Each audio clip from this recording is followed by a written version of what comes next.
حجازی لباس جس طرح مدینے کے اور مکے کے لوگ پہنا کرتے ہیں وہ لباس اپنے زیب تن کرتا ہے, اپنے چہرے کے اوپر کپڑا ڈھانپتا ہے. مغرب اور عشاء کے وقت کے درمیان وہ کوفہ کی سرزمین میں داخل ہوتا ہے. کوفہ کے لوگوں نے دیکھا, لباس کو دیکھا, سواری کو دیکھا اور ساتھ میں موجود 20 لوگوں کو دیکھا تو سمجھ گئے کہ یہ شاید شہزادہ رسول ہے. سب لوگوں نے مرحبا بک یا ابن رسول اللہ کہہ کر استقبال کیا. اہلا و سہلا یا ابن رسول اللہ کہتے ہوئے آپ کا استقبال کیا. جب امام حسین, وہ لوگوں نے سمجھا کہ یہ امام حسین ہے اور اس طرح کے القابات کے ذریعے اس طرح محبتوں کے ساتھ استقبال کیا. جب یہ قافلہ آگے بڑھتا گیا سارے لوگ باہر نکل کر آ گئے. سارا 40,000 کا مجمع ابن زیاد کے قافلے کو گھیر لیتا ہے. جیسے ہی سارے معاملات کو ابن زیاد نے دیکھا, معاملہ بڑا شدت اختیار کر گیا ہے. وہ کپڑے کو ہٹاتا ہے اور پھر اس کے قاصد کو کہتا ہے کہ بتا دو ان کو کہ میں ابن زیاد ہوں.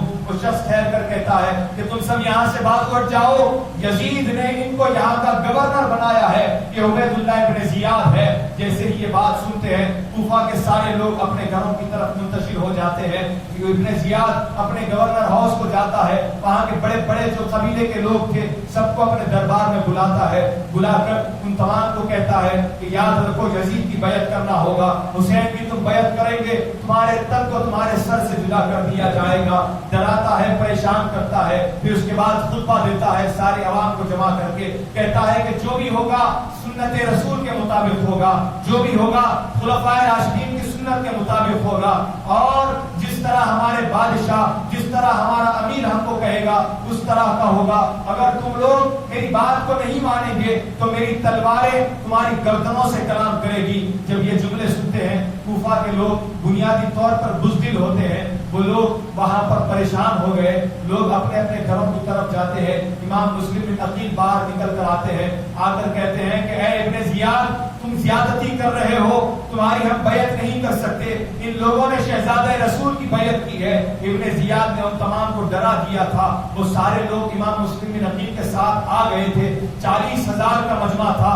ابن زیاد جب اپنے گورنر ہاؤس کے چھت پر ٹھہرتا ہے, ٹھہر کر وہاں کے قبیلے کے بڑے بڑے لوگوں سے کہتا ہے تم سب جاؤ اور مسلم بن عقیل کے ساتھ جتنے تمہارے قبیلے کے لوگ ہیں, جتنے تمہارے معتقدین اور متوسلین ہیں, ان تمام سے کہہ دو اپنے گھر کی طرف جائے ورنہ تمہاری گردنوں کاٹ دوں گا. وہ لوگ آ کر کہتے ہیں کہ تم خدا کے لیے ان کے لشکر سے باہر نکل جاؤ, ہماری یہ گردنوں کاٹنے کے لیے آ گیا ہے, ہماری جانیں دھوکے پر ہے. لوگ امام مسلم بن عقیل کو چھوڑ کر جاتے ہیں. روایتوں میں آتا ہے 40,000 کا مجمع تھا, لیکن مغرب کا وقت ہوا اس وقت تک 500 لوگ باقی رہ گئے تھے. 39,500 لوگ اپنے گھروں کی طرف چلے گئے تھے. صرف 500 لوگ تھے. امام مسلم بن عقیل نے سب کی طرف نظر دوڑائی, سب کو کہا نماز کے لیے چلیے. نماز کو جب وہ آئے تو نماز سے جب سلام پھیرا تو پیچھے پلٹ کر دیکھا تو امام مسلم کے ساتھ ایک شخص بھی موجود نہ تھا. پھر ابن زیاد نے امام مسلم بن عقیل کو ارسٹ کروایا اور آپ کو شہید کروا دیا. اور پھر اس کے بعد امام مسلم بن عقیل جس کے گھر میں پناہ گزیر تھے ہانی بن ارواح کو بلایا اور ہانی بن ارواح کو بھی اس نے شہید کروا دیا. پھر حضرت مسلم بن عقیل کے دونوں شہزادوں کو قید کرنے کا حکم دیا. امام مسلم بن عقیل کے شہزادوں کو قید کرنے کا حکم دیا. امام مسلم بن عقیل کے یہ دونوں شہزادے ہیں جو ایک محب اہل بیت کے گھر میں پناہ گزیر تھے. وہاں پر ان کا دشمن جو عورت جو ان کی دیکھ بھال کر رہی تھی اس کا جو شوہر تھا وہ ظالم تھا. اس نے ان دونوں کو پکڑ لیا جس کا نام حارث تھا اور پکڑ کر ابن زیاد کے دربار میں پیش کرنا ضروری سمجھا. لیکن اس کو خوف ہوا کہ کہیں لوگ تلوار کے زور پر وہ شہزادوں کو چھڑا نہ لے, لہذا اس نے شہزادوں کی گردنوں کو تن سے جدا کر دیا, شہید کر دیا. وہاں پر موجود سارے لوگوں نے بچانے کی کوشش کی لیکن حارث کے سر پر شیطان سوار تھا. دونوں شہزادوں کو اس نے شہید کر دیا. ابن زیاد تک جب یہ بات پہنچی, ابن زیاد نے حارث کو کہا میں نے تمہیں قتل کرنے کی اجازت نہ دی تھی, تم قتل کیوں کیے, لہذا تم کو قتل کر دیا جائے گا. حارث کو بھی دردناک موت دی گئی. اس طرح اس کو کاٹا گیا. پہلے اس کے ہاتھوں کو کاٹا گیا, پھر اس کے پیروں کو کاٹا گیا, پھر اس کی آنکھوں کو پھوڑا گیا, پھر اس کے پیٹ کو چیرا گیا اور اس کے سارے سامان جو کاٹے گئے تھے وہ سارے سامانوں کو پیٹ میں رکھ دیا گیا اور پیٹ میں رکھ کر اس کو پانی کے حوالے کر دیا گیا.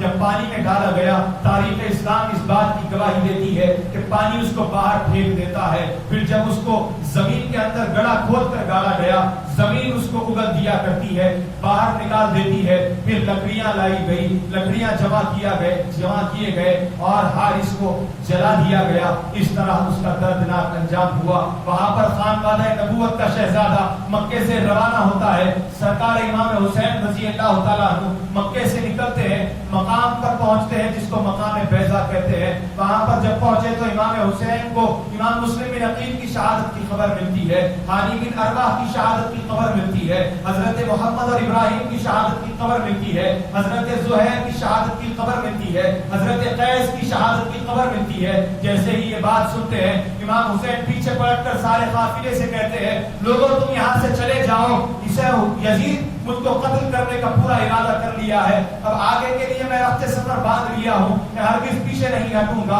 امام مسلم بن عقیل کے بھائی بھی قافلے میں موجود تھے. انہوں نے کہا اے امام ایسا ہرگز نہیں ہو سکتا, مسلم بن عقیل ہمارا بھائی ہے, ہمارے بھائی کو انہوں نے قتل کیا ہے, ہمارے بھائی کے خون کا بدلہ ہم لیں گے. اگر ایسا نہیں ہو سکا تو ہم امام مسلم بن عقیل کی طرز پر چلتے ہوئے اپنی جانوں کو بھی راہ خدا میں قربان کر دیں گے. بہرحال مقام بیضا پر آتے ہیں. حر بن یزید وہاں پر آتا ہے قافلے کے ساتھ, بڑی تیزی کے ساتھ. حاضرین کرام اپنی گفتگو کو میں آگے کی طرف لے جانا چاہتا ہوں. واقعہ کربلا کی 10 محرم کی شام غریبہ کے حوالے سے میں آپ کے سامنے عرض کرنا چاہ رہا ہوں. حر بن یزید ایک لشکر لیے آتا ہے لیکن امام حسین علیہ السلام اس کے سامنے خطابات دیتے ہیں. لیکن ایک وقت آیا حر بن یزید کا دل بھی مچل گیا. وہ جو ابن زیاد کا نوکر بن کر آیا تھا, امام حسین کی نظر عنایت اس کے قلب پر ہوتی ہے. وہ حر بن یزید وہاں پر ابن زیاد کے لشکر سے نکلتا ہے, امام حسین کے حامیوں میں, امام حسین کے غلاموں میں شامل ہو جاتے ہیں.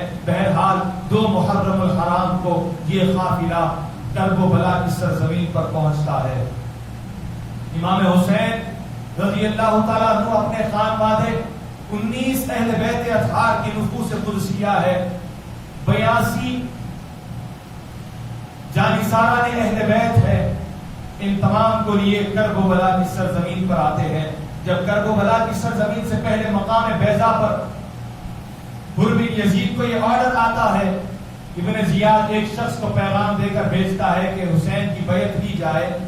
اگر وہ بیعت نہیں کرتے ہیں تو حسین کو اور ان کے سارے قافلے کو ایسے مقام پر پہنچانا دستیاب ہو, ایسی زمین پر ان کو لایا جائے جہاں پر دھوپ بڑی شدت سے آتی ہو. اس شخص نے کہا یہاں قریب میں ایک نہر فرات ہے, یہاں پر ہم لے جاتے ہیں, نہر فرات کے اطراف پہرے لگا دیں گے, پانی پینے نہیں دیں گے, ان کو لے جا کر وہاں پر پھیلا دیں گے. حسین ابن علی کے قافلے کو وہاں پر روکا گیا. امام حسین نے کہا ہم ہرگز نہیں رکیں گے, ہم کوفہ کی طرف جائیں گے. بڑا اصرار کیا گیا. امام حسین نے کہا پہلے مجھ کو یہ بتاؤ یہ سرزمین کا نام کیا ہے. امام حسین سے لوگوں نے کہا اس زمین کو کربلا کی زمین کہتے ہیں, اس زمین کو کربلا کی زمین کہتے ہیں. جیسے ہی یہ بات سنی امام حسین رضی اللہ تعالیٰ عنہ علیہ السلام آنکھوں سے آنسوؤں کو روا فرماتے ہیں اور سارے خانوادے سے کہتے ہیں, سارے اہل قافلہ سے کہتے ہیں لوگوں ہمارا مقام آ گیا ہے, یہاں پر اپنے اپنے خیموں کو لگا دو, یہاں پر سواریوں سے اپنے آپ کو نیچے اتار دو, یہاں پر سواریوں کو باندھ دو. یہ وہی مقام ہے جہاں پر قاسم اکبر و اصغر کو شہید کیا جائے گا. یہ وہی مقام ہے جہاں پر تمہارے یہ بھائی حسین ابن علی کو شہید کیا جائے گا. یہ وہی مقام ہے جہاں پر تمہاری بیویوں کو بیوہ کیا جائے گا. یہ وہی مقام ہے جہاں پر ہماری جانوں کو قربان کیا جائے گا. سارے خانوادے سے اور سارے قافلے سے امام حسین نے وہاں پر خیمے لگانے کا حکم دیا. جب یہ بات چلتی جاتی ہے, ملاقاتیں ہونے کے لیے میٹنگز طے کیے جاتے ہیں لیکن میٹنگز ہو نہیں پاتی. امام حسین کے پیغامات ابن زیاد تک پہنچائے جاتے ہیں, ابن زیاد کی طرف سے خطوط امام حسین تک آتے ہیں لیکن بات نہ بنی. 7 محرم الحرام کا دن آیا. ابن زیاد نے آرڈر دیا سارے کوفیوں کو, یزیدیوں کو, لوگوں جاؤ نہر فرات کے اطراف پہرے لگا دیے جائے, ہمارے سپاہیوں کو وہاں پر کھڑا کر دیا جائے. جانور اگر پانی پینا چاہتا ہے تو اس کو پانی پینے کی اجازت دی جائے. پرندہ اگر پانی پیتا ہے تو اس کو ہرگز وہاں سے نہ بھجایا جائے. کوئی کافر آتا ہے تو اس کو پانی وہاں سے دستیاب کیا جائے. پانی اگر روکا جائے تو صرف خانوادہ مقدار پانی کو روکا جائے۔ ان بدبختوں نے یہ نہ دیکھا یہ وہ خانوادہ نبوت ہے جن کے ملک میں پروردگار عالم نے کوثر کو عطا کیا ہے، یہ وہ خانوادہ اہل بیت ہے جن کی پیاس کو سرکار دو عالم نے برداشت نہ کیا ہے، یہ وہ خانوادہ اہل بیت ہے جس کے لیے سرکار علیہ السلام نے اپنی انگلیوں سے آب کوثر کو رواں کیا تھا، یہ وہ خانوادہ اہل بیت ہے جن کی ناراضگی رسول خدا کی ناراضگی ہے، جن کی ناراضگی پروردگار عالم کی ناراضگی ہے، جن کی خوشنودی سرکار دو عالم اور پروردگار عالم کی خوشنودی ہے، جن کو خوش کرنا، جن کو راضی کرنا اللہ اور اس کے رسول کو راضی کرنا ہے۔ ان بدبختوں نے ان نفوس قدسیہ کے ساتھ اس قدر زیادتی کی، ایسی نفوس قدسیہ جن کی پاکی کی آیتیں پروردگار قرآن میں بیان کرتا ہے، جن کی مودت کا حکم قرآن میں پروردگار بیان کرتا ہے، جن سے محبت، جن سے وابستگی قائم رکھنے کا حکم پروردگار قرآن میں دیتا ہے۔ روایتوں میں آتا ہے صرف علی ابن ابی طالب کی شان میں 300 سے زائد آیتیں نازل ہوئے ہیں، سینکڑوں احادیث خانوادہ اہل بیت جس خانوادے کی شان میں پروردگار نے نازل کیے، اس خانوادے کے اوپر یہ بدبخت ملعونوں نے پانی کے اوپر پہلے لگا دیے، ان کو پانی تک پیش نہ کیا، ان تک پانی پہنچنے نہ دیا۔ امام حسین نے کہا اپنے سارے خانوادے سے، قبیلے سے کہ لوگوں تم سب صبر کرنا، تم سب صبر کرنا، تم سب صبر کرنا۔ کئی دن ہو چکے تھے، اسی قافلے میں معصوم 6 ماہ کے علی اصغر موجود ہے، اسی قافلے میں کم سن 7 سال کی سیدہ سکینہ سلام اللہ علیہا موجود ہے، اسی خانوادے میں سیدہ زینب بنت علی بنت علی موجود ہے، اسی خانوادے میں سیدنا امام قاسم بن حسن موجود ہے، اسی قافلے میں حضرت جعفر طیار کے دونوں شہزادے اور محمد رضی اللہ تعالیٰ عنہما موجود ہے، اسی قافلے میں دیگر امام حسین کی ازواج موجود ہے، حضرت رباب موجود ہے، حضرت شہرہ بانو اسی خیمے کے اندر خانوادے میں موجود ہے۔ اس قدر نفوس قدسیہ ہے، اس قدر پاک نفوس قدسیہ ہے، پیاس کی شدت ہے، سورج اوپر چڑھا ہوا ہے، سورج کی تپش پیاس کی شدت محسوس کرا رہی ہے، حلق سوکھتا جا رہا ہے، شہزادے علی اصغر کی آواز آتی ہے، پیاس محسوس ہو رہی ہے، وہ آواز برداشت نہیں کی جا رہی تھی۔ سیدہ سکینہ حضرت عباس کو بلاتے ہیں، بلا کر کہتے ہیں کہ چچا جان آپ کی یہ بھتیجی آپ سے پانی مانگ رہی ہے، میں آپ سے اور کچھ نہیں کہتی، بس مجھے ایک گھونٹ پانی دے دو، میرے بھائی اصغر کو پانی دے دو۔ حضرت عباس نے وہ آواز سنی، آپ بے چین اور بے قرار ہو گئے۔ وہ علی کا شہزادہ تھا جس کو دیکھ کر علی کی بیٹی علی کو یاد کیا کرتی تھی، وہ عباس بن علی کا کلیجہ دہل جاتا ہے، وہ عباس بن علی کا دل مچل جاتا ہے، وہ عباس بن علی جاتے ہیں امام کی بارگاہ میں، عرض کرتے ہیں امام علی مقام مجھے اجازت دیجئے میں جا کر پانی لانا چاہتا ہوں۔ امام حسین کہتے ہیں کہ عباس تم نہ جاؤ، عباس تم نہ جاؤ، یہ ظالم تمہیں زیادتی کے ساتھ ظلم کر کے تمہیں قتل کر دیں گے۔ امام حسین کے یہ فرمان کے بعد حضرت عباس نے کہا اے امام مجھ سے شہزادے علی اصغر کی پیاس نہیں دیکھی جاتی، مجھ سے سیدہ سکینہ کی پیاس نہیں دیکھی جاتی، وہ کمسین ہے، پیاس کے طرف سے وہ لوگ رو رہے ہیں، ان کی آوازیں نکل رہی ہے، آواز اس قدر نکل رہی ہے، وہ رو تو رہے ہیں لیکن پیاس کی شدت کی وجہ سے ان کی آواز بھی زیادہ نہیں ہو رہی ہے۔ اے امام مجھے جانے دیجئے، میں پانی لے کر ضرور آ جاؤں گا، میں پانی لے کر واپس آ جاؤں گا۔ سرکار امام حسین نے اسرار کو دیکھا تو اجازت دیا اور کہا کہ اے عباس جانا اور وہاں پر سے پانی لے کر آرام کے ساتھ آنا، اے عباس اپنا خیال رکھنا، اے عباس تمہیں کچھ ہو جائے تو حسین برداشت نہیں کر پائے گا، اے عباس اپنے آپ کی حفاظت کرنا۔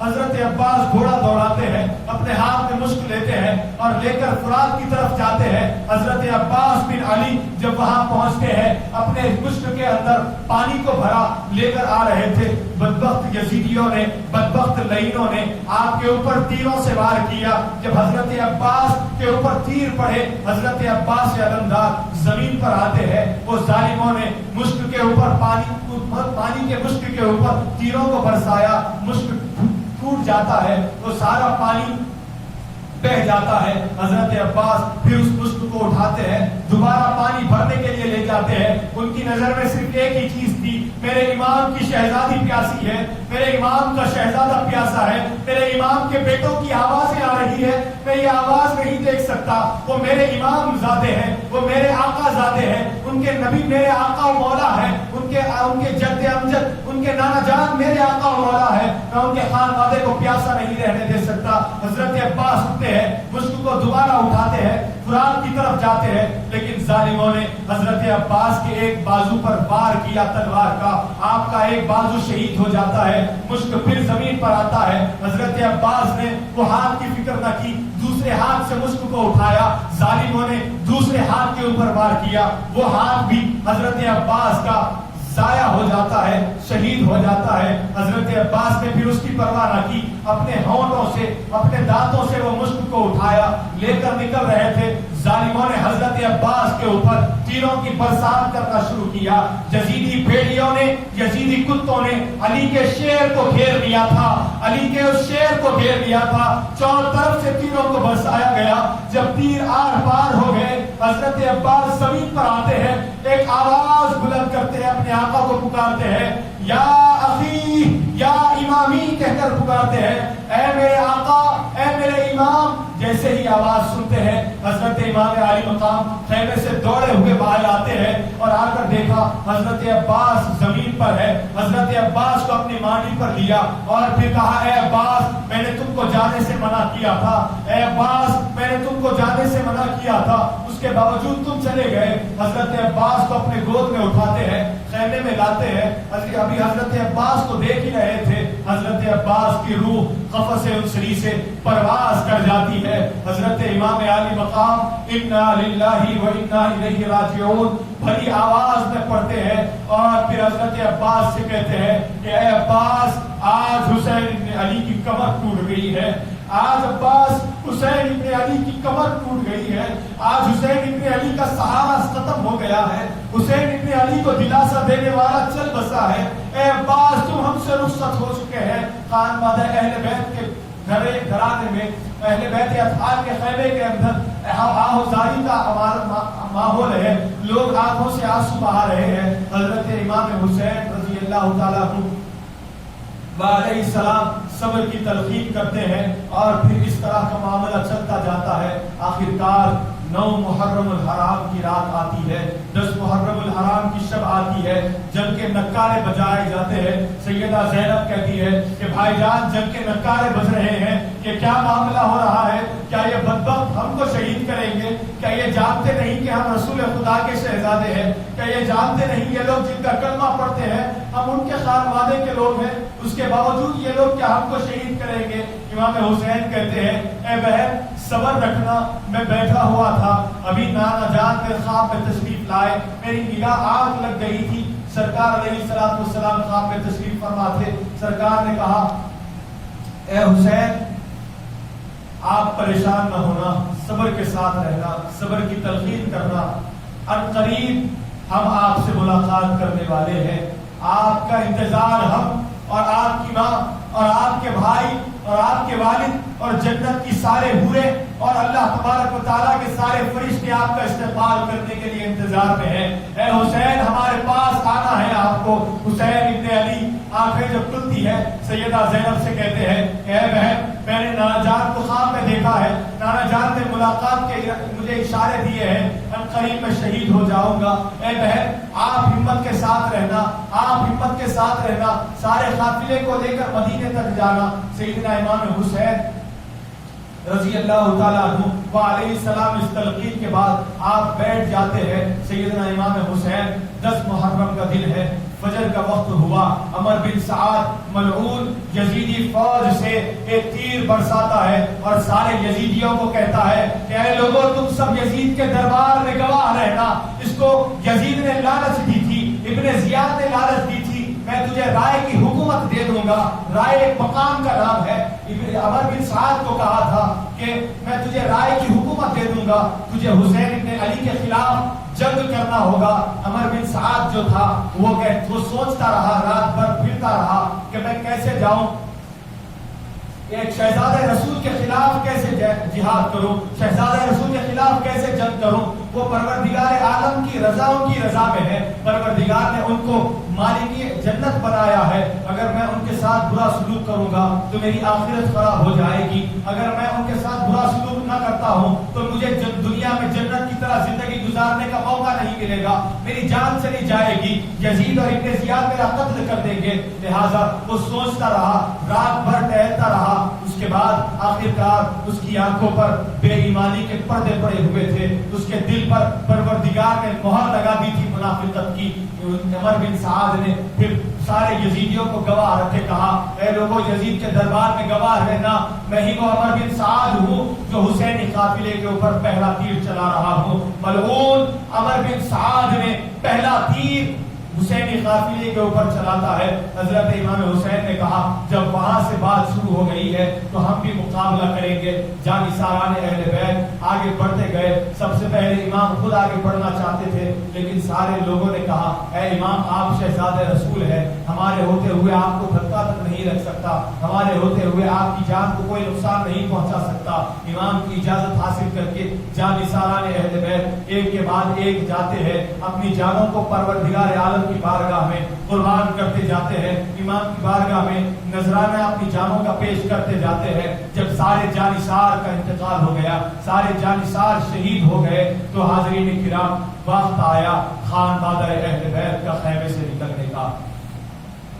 جب یہ خانوادہ خیمے سے باہر نکل رہا تھا، امام حسین نے اپنی تیاری کی اور کہا کہ لوگوں صبر کے ساتھ رہنا۔ اپنے بیٹے علی اکبر کو کہا کہ بیٹے خیال رکھنا سارے قافلے کا، میرا ایک بیٹا علی اوسط علی زین العابدین بیمار ہے، اس کا خیال رکھنا، میری بہن ہے ان کا خیال رکھنا، میری صاحبزادی ہے اس کا خیال رکھنا۔ ان تمام کو اپنے ہاتھ میں حفاظت کے ساتھ مدینہ طیبہ تک پہنچا دینا۔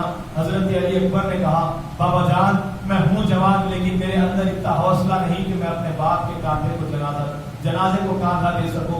اے بابا جان میں آپ کے جنازے کو نہیں دیکھ سکتا، آپ کے لاشے کو میں نہیں دیکھ سکتا، مجھے جانے کی اجازت دیجیے۔ بڑا اصرار کیا تو حضرت امام حسین نے حضرت علی اکبر کو تیار کیا اور کہا کہ ہاں علی اکبر جاؤ اور جا کر یہ یزیدیوں سے مقابلہ کرو اور ان کو بتاؤ کہ کوئی تم عام آدمی نہیں، علی ابن ابی طالب کے شہزادے ہو، تم اس علی ابن ابی طالب کے شہزادے ہو جس نے ایک ہاتھ میں باب خیبر کو لیا تھا اپنی ڈھال کی طرح استعمال کرنے کے لیے، تم اس علی کے شہزادے ہو جو آتا میدان میں تو عمر بن عبدالود جیسے سورما بھی دوڑ بھاگ جاتے تھے، تم اس علی کے شہزادے ہو جس کے سامنے مرہب اپنی ایڑیاں گھستا ہوا نظر آتا ہے، تم اس علی ابن ابی طالب کے شہزادے ہو جس نے بدر میں 35 سے زائد کفار کو قتل کیا تھا، تم اس علی ابن ابی طالب کے شہزادے ہو جس کا تیور دیکھ کر وہ قدموں کے نیچے سے ہل گئی تھی۔ ان تمام کو بتانا بہرحال یہ شہزادہ علی کا، یہ شہزادہ حسین کا خون رسول میدان میں نکلتا ہے، اپنے ہاتھ میں تلوار لیے، سر پر رسول خدا کا امامہ باندھے ہوئے،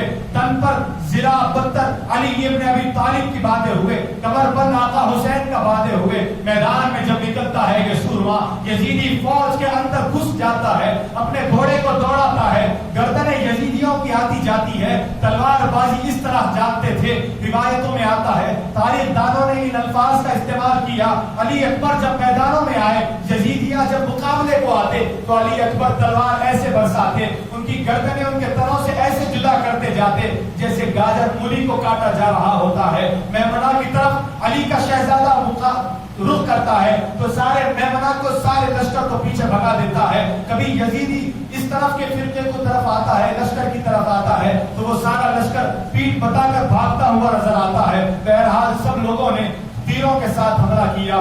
جب تیروں کے ساتھ حملہ کیا حضرت علی اکبر نے اس کو برداشت کیا، لیکن پیاس کی شدت اس قدر محسوس ہو رہی تھی، دوڑتے ہوئے باہر پھر خیمے کی طرف آتے ہیں، امام حسین سے کہتے ہیں کہ اے بابا جان مجھے ایک گھونٹ پانی کا دے دو، ایک گھونٹ مجھے پانی کا دے دو، آپ ایک گھونٹ پانی دے دیجئے، میں پانی پیوں گا پھر دوبارہ جاؤں گا اور یہ یزیدیوں کو بتاؤں گا کہ میں علی کا بیٹا ہوں۔ امام حسین نے کہا اے اکبر اب یہاں پر، اے علی اکبر اب ہمارے پاس یہاں پر پانی دستیاب نہیں ہے، تم کو اسی طرح لڑنا ہوگا۔ حضرت علی اکبر نے ہمت اپنی آپ میں ڈالی اور پھر میدان کی طرف نکل گئے۔ جب میدان کی طرف جاتے ہیں تو یزیدی بھیڑیوں نے اس علی کے شہزادے کو گھیر کر تیروں سے چھنی کر دیا، اور جب وہ زمین پر آتے ہیں تو ایک آواز بلند کرتے ہیں اور کہتے ہیں یا ابدی، یا ابدی کہہ کر آواز بلند کرتے ہیں۔ حضرت امام علی مقام دوڑتے ہوئے جاتے ہیں، جا کر حضرت علی اکبر کو دیکھتے ہیں، کہ آپ کی روح قفص امسری سے پرواز کر چکی تھی. آپ نے انا للہ و انا الیہ راجعون پڑھا اور آپ کے لاشے کو, آپ کے جسد اقدس کو اٹھا کر خیمے کے اندر لے کر آتے ہیں. پھر اس کے بعد حضرت قاسم کہتے ہیں کہ بابا امام یہ چچا جان مجھے اجازت دی جائے, میں جا کر وہاں پر لڑوں گا, میں جا کر ان سے مقابلہ کروں گا. امام حسین کہتے ہیں کہ میں تم کو اجازت کیسے دے دوں, میں تم کو اجازت کیسے دے دوں, تم میرے بھائی کی آخری نشانی ہو, میں تم کو ہرگز اجازت نہیں دے سکتا. لہذا حضرت امام قاسم بن حسن نے کہا نہیں بابا جان, چاچا جان مجھے اجازت دیجیے. بہرحال آپ کو بھی اجازت دی گئی, آپ بھی میدان میں جاتے ہیں, آپ بھی شہید ہو جاتے ہیں. اور پھر اس کے بعد امام حسین رضی اللہ تعالیٰ عنہ میدان میں جاتے ہیں. امام حسین مقابلہ کرتے ہیں. حاضرین کرام وقت بڑی تیزی کے ساتھ نکل گیا. میں اس گھڑی کی طرف دیکھ رہا تھا لیکن وہ گھڑی شاید رکی ہوئی ہے, اس لیے وقت بہت زیادہ آگے بڑھ گیا ہے. اپنی گفتگو کو میں بالکل 2 منٹ میں سمیٹ رہا ہوں اور اس کے بعد انشاءاللہ تیزی کے ساتھ ہم سنتیں ادا کریں گے. مختصر انداز میں خطبے کے ساتھ نماز جمعہ ہم سب ادا کر دیں گے. امام حسین علیہ السلام میدان کربلا کی طرف جاتے ہیں. یزیدیوں نے امام حسین کو گھیرا, تیروں کی برسات کی. امام حسین کے اوپر جب تیروں کی زیادتیاں ہوئی, امام حسین علیہ السلام زمین پر آتے ہیں اور آسمان کی طرف دیکھا تو آسمان سرخ ہو چکا تھا. محسوس ہو رہا تھا کہ وقت اثر ختم ہونے کو ہے. امام حسین رضی اللہ تعالیٰ عنہ علیہ السلام نے نماز عصر کی نیت باندھی, نماز ادا کر رہے تھے. یزیدیوں نے امام حسین علیہ السلام کے گردن کو آپ کے تن سے جدا کر دیا. انا للہ و انا الیہ راجعون. اس طرح شہزادہ رسول کو شہید کر دیا گیا. انشاءاللہ تعالی حاضرین کرام اگلے جمعہ کو ہم اس کے آگے جو کچھ واقعات